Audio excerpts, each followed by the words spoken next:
आज की कहानी है आपको परिवार के साथ चलना नहीं आता भाभी। दोस्तों, कहानी शुरू करने से पहले अगर हमारे चैनल को सब्सक्राइब नहीं किया हो तो कर लीजिए ताकि आपके पास पहुंचे हर रोज नया वीडियो। रसोई में नाश्ता बनाती आभा के हाथ मशीन की तरह चल रहे थे और उससे भी तेज चल रहे थे। उसके दिमाग में उठते विचार। तभी उसके पति मनोज किसी से फोन पर बात करते हुए रसोई में आए और फोन आभा की तरफ बढ़ाते हुए कहा, आभा, साक्षी का फोन है।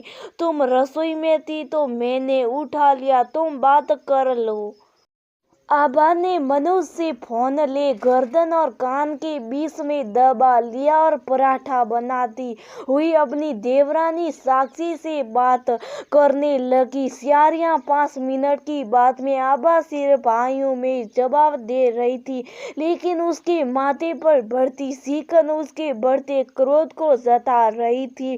फोन पर बात करने के बाद आभा ने जल्दी जल्दी बच्चों को टिफिन पैक कर उन्हें स्कूल भेजा और मनीष को टिफिन पकड़ाते हुए बोली, आपसे मैंने कहा था बड़े भैया को देखने चलते, लेकिन आपने मेरी बात नहीं मानी ना। आभा, तुम जानती हो इस समय ऑफिस में कितना काम है, मैं नहीं जा सकता था और बच्चों को भी तो एग्जाम चल रहे थे। ये बात आप और मैं समझते, बाकी सब नहीं। अपने गुस्से और मलाल को शब्दों में जब्त करते आभा ने कहा। मनोज हमेशा की तरह आभा की बात को अनसुना करते हुए ऑफिस के लिए निकल गया। रसोई और घर समेत आभा बिस्तर पर लेट गई, सिर दर्द से फटा जा रहा था। साक्षी आभा की संगी देवरानी नहीं थी, बल्कि मनोज के दूर के रिश्ते की भाई की पत्नी थी। साक्षी की कही एक एक बात उसके सिर पर हथौड़े की तरह प्रहार कर रही थी। आभा चाहती तो उसी समय साक्षी को कड़े शब्दों में जवाब दे सकती थी, लेकिन आभा ने उस समय चुप रहना ही बेहतर समझा। पिछले हफ्ते एक्सीडेंट में आभा के जेठ के पैर की हड्डी टूट गई थी। आभा के जेठ जेठानी दूसरे शहर में रहते। मनोज और आभा प्रीति वंश देखने के लिए न जा पा। साक्षी आभा की जेठानी के घर के करीब ही रहती हैं, इसलिए उनका एक दूसरे के घर आना जाना लगा ही रहता था। आज साक्षी ने फोन करके आभा को बहुत कुछ सुना दिया, इतना भी लिहाज नहीं करा कि वह खुद आभा से रिश्ते में छोटी है। साक्षी ने कहा, आपको परिवार के साथ चलना नहीं आता भाभी। आपकी जेठानी इतने अच्छे स्वभाव की है, कितना प्यार करती है आपको, लेकिन देखो आप उनके दुख में भी उनके पास नहीं गई, कितना बुरा लग रहा होगा।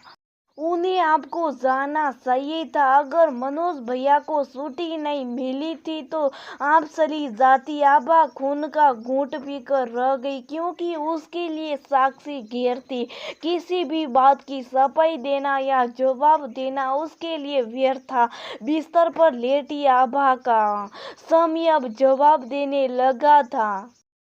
उसने अपनी जेठानी शैली को फोन लगा दिया। सामान्य हाल चाल के बाद आभा ने कहा, भाभी, साक्षी आपसे मिलने कब आई थी? साक्षी का नाम सुनती शैली की आवाज आनी बंद हो गई। कुछ हकलाते हुए उधर से जवाब आया, कल ही आई थी, बहुत भली है बेचारी, जब मौका लगता है चली आती, आखिर फ्री के उसे हमारी।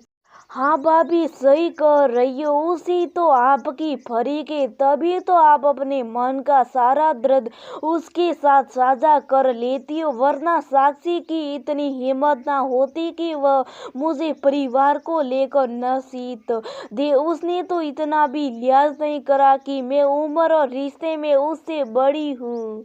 भाभी, मैंने उसे पलट कर एक ही भी शब्द नहीं कहा, क्योंकि मैं साक्षी को इस लायक नहीं समझती कि अपने परिवार से संबंधित किसी भी बात का स्पष्टीकरण उसे दूं। भाभी, ये परिवार आपका और मेरा है, हम दोनों की इज्जत एक दूसरे से जुड़ी हुई है। अगर आपको मेरी कोई बात गलत भी लगती है तो आप सीधा मुझसे के इस तरह बाहर वाले से नहीं, आपको क्या लगता है साक्षी ने सिर्फ मुझसे ये सब कहा होगा? नहीं, वो हर रिश्तेदार को ये बात मिर्च मसाले के साथ बताएगी। यदि आज उसकी बात सुनकर मैंने आपके बारे में एक भी शब्द कह दिया होता तो यकीन मानिए अब तक आपके पास पहुंचा दिया होगा गया होता। घर की बात घर में अच्छी लगती है भाभी।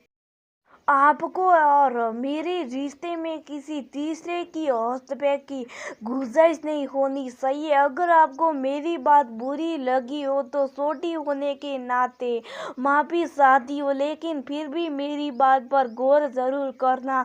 एक हफ्ते बाद जैसी साक्षी ने शैली के घर में कदम रखा, आभा और शैली को साथ में हाथ पकड़ हंसते देख ठिठक गई। अरे साक्षी, आ जाओ। उस दिन तुमने फोन ना किया होता तो मुझे तो कभी पता ही नहीं चलता कि मुझे भाभी के पास आना चाहिए। सच में तुम्हारा दिल से धन्यवाद। कहते हुए आभा ने शरारती आंखों से शैली की तरफ देखा और दोनों देवरानी जेठानी एक साथ फिर से हंस पड़ी।